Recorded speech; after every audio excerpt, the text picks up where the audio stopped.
When you think about dollar, euro, Bitcoin, Ethereum, you think about wins and losses in sport, in life, in relationship, in anything. Something in your brain and body has to keep track of that. Did you win? Did you lose? What's a letdown?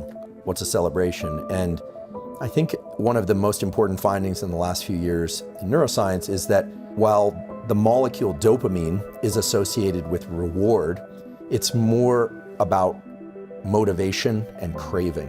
When I say the common currency is dopamine, what I mean is the molecule dopamine, when secreted in the brain, makes us pursue things, build things, create things, makes us want new things that we don't currently already have. It's a way of tabulating where we are in our life. Are we doing well or are we doing poorly? And that happens on very short time scales. Like, do you wake up feeling good?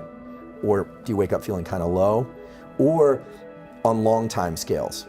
If you're halfway through a long degree or you're halfway through your life, how are you doing? How do you gauge that? Well, it has everything to do with how much dopamine you were releasing in the previous days and weeks and years. What's cool is that once you make these processes conscious, once you understand a little bit about how dopamine is released and how it changes our perspective and our behavior, then you can actually work with it. When you think, I'm feeling low, I don't feel good, nothing really feels like good. Am I depressed? Maybe. But maybe you've saturated the dopamine circuits. You're now in the pain part of things. What do? Well, you have to stop. You need to replenish dopamine. You need to stop engaging with this behavior, and then your pleasure for it will come back. And so we go back to this example of the person that's not motivated, that can't get off the couch, that doesn't want to do anything. Well, this is the problem. We remember the rat experiment?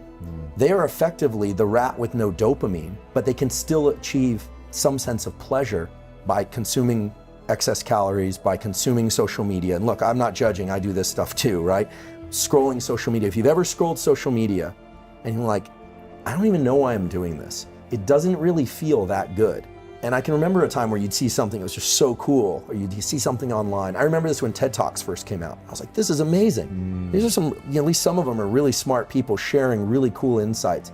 And then now that there are like a gazillion TED Talks, I remember spending a winter in my office when I was a junior professor, cleaning my office finally, and binging TED Talks in the background, thinking this is a good use of my time. Pretty soon, they all sucked to me. I was like, this isn't good. So what you need to do is stop watching TED Talks for a while, wait, and then they become interesting again. And that's this pain-pleasure balance. And so for people that aren't feeling motivated, the problem is they're not motivated, but they're getting just enough or excess sustenance. So they're getting the little mild hits of opioid, it becomes an opioid system. And if you think about the opioid drugs as opposed to dopaminergic drugs make people rabid for everything. You know, drugs of abuse like cocaine and amphetamine make people incredibly outward directed, right? They hardly notice anything except what they want more of, more. It's bad because those drugs trigger so much dopamine release that they become the reward. It's very circular. Only the drug can give that much dopamine. Nothing they could pursue would give them as much dopamine as the drug itself.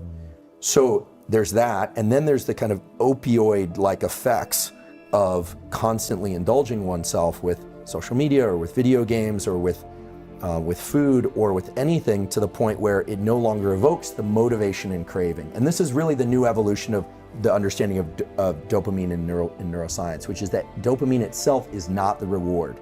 It's the build-up to the reward. And the reward has more of a kind of opioid bliss-like property, which itself is not bad if it's endogenous, released from within.